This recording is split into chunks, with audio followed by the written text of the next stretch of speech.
The views expressed on the Nova Society are those of the panelists and guests and do not necessarily reflect the views or opinions of the Phoenix Research Institute or any institution which any panel member is associated. Reproduction or dissemination other than for the purpose of education or information without the express written permission of the Phoenix Research Institute or Nova Society Media is strictly prohibited. Welcome back to the Nova Society.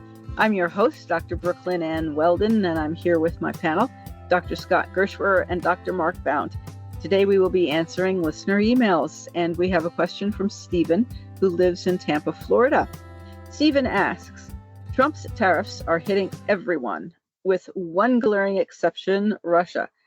Trump claims that Russia is excluded from the tariffs because they are in peace negotiations for a ceasefire.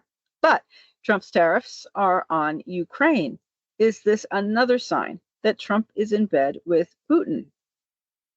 Yes. I don't want to be. I really don't want to be one of those people who claims that Trump is a Russian asset. But I do wish he would work harder to dispel that. Because I don't know what he would do that would be different if he was. Can he he's been completely one-sided in Russia's favor. He's taken Putin's word over his own intelligence community. He's put tariffs, I guess, on Ukraine, but not on Russia, although they're both involved in the same negotiations. I know that there's also been sanctions on Russia that he's tried to get off. He's lobbied for Russia to be back in the G7, making it the G8, and so on and so forth. But there is nothing that he could do more other than bomb U.S. bases, I suppose, to make Putin happier. And I guess we'll get to that point. That's a catch-22 reference for those of you who are unfamiliar, where things got so bad that Milo Minderbinder had to bomb his own base in order to fulfill a deal that he was making with the Germans during World War II. I'm just going to stick with my first answer. The answer is yes. I mean, I really not much more I could put to it. Although I have come up with this new thing. Remember when they were talking about the Russian conspiracy and Trump would say, it's all about Russia, Russia, Russia. Right, which is a Brady Bunch reference for those of you. That's correct. That is exactly correct for those of you old enough and nerdy enough to have actually watched the Brady Bunch while you were that old. I'm sorry. I look at that now differently. Maybe he's just, singing the praises of Russia. I don't mind being that guy. Look at it and saying, it is what it is. Walks like a duck, quacks like a duck. It's a duck. That's what this is. Why, if your argument against not putting tariffs on Russia is because they're in peace negotiations, why would you put it on the other side, those tariffs, unless you are supporting the Russians? So all of you people that were out there that were Republicans for so long, and the Russians were, as Reagan said, the evil empire. All of you that bought into that, well, now what? They're Disneyland? I mean, I don't know. I don't know what to tell you. Yeah, and that's all I can say about that whole subject. Well, and also look at Steve Witkoff, who on that signal telephone exchange of the text, he was in Moscow, and Trump doesn't care. Apparently, that makes no difference to him. And I'm very certain that the Russians were very well aware of the contents of the conversation, and nor would Trump have hired Tulsi Gabbard, who, as far as the intelligence community, is in fact a Russian asset, or certainly very Russian and Putin sympathetic. He would never have hired her. He would have gotten somebody else. So he's loved travel to Russia. He had Sergei Kislyak in the White House the first time around.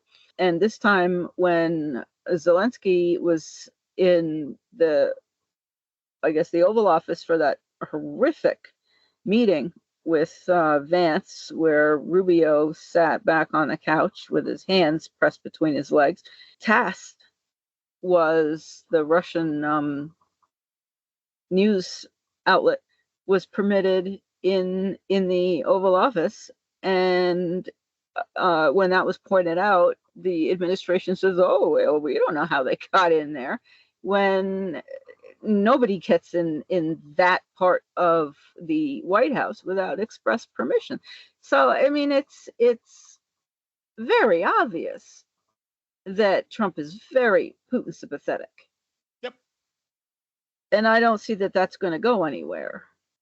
Things that Trump has said, that he and Putin have been through this together with the whole Russia business, and likening himself, and that Putin's been very badly treated or something, and that he and Putin have been through this together. Putin never went through any of that. I mean, how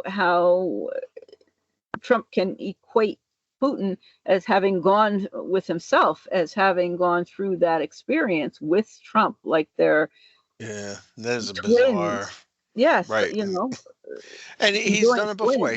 He said that he and Putin were stablemates, or I think was the word, at 60 Minutes, and it seemed like what he was suggesting was that he and Putin were in the green room hanging out together during 60 Minutes, when in fact 60 Minutes pre-tapes their segments, edits them as famously, and puts them together, and that the two stories ran in the same 60 Minutes, one about Trump and one about Putin, but they had nothing to do with each other, and neither one of them was actually there at the time, which was a really bizarre way of thinking about it, that Trump seemed to have convinced himself was a real thing, that the two of them were like joking around in the green room while 60 Minutes was being taped.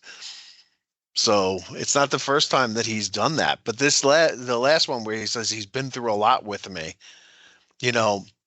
kind of makes you wonder whether Putin was like on the phone with him and going, you're blowing this, man. You got to get out. You got to get out of this somehow. And, I mean, the way Putin would do it was take the judge and throw him out the window.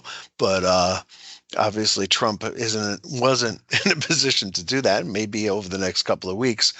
But yeah, it was a very strange statement to make as far as his affinity for Putin, which seems to go beyond just, the fact that he's a ruthless dictator who has an entire country, bending to his will, because he likes Xi the same way.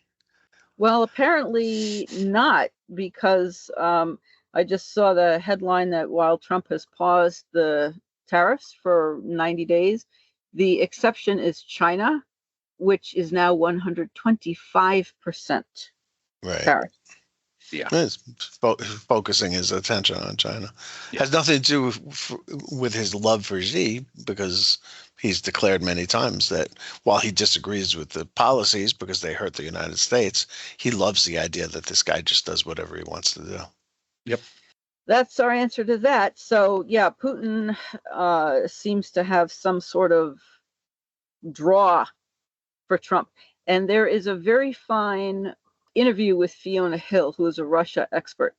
And I recommend that very strongly, where because the interpreter who was doing the interpreting for Putin smoothed over what Putin was saying to Trump and how Putin was saying it, the impression that the Americans got was that Putin was delighted and Putin respected Trump and so on, whereas anybody who spoke fluent Russian, as Fiona Hill does, and is a Russia expert, could see that the Russian speakers were smirking and actually being discourteous in the wording that they were using and the tone that they were speaking in, that the translator was not translating what was actually being said, and Putin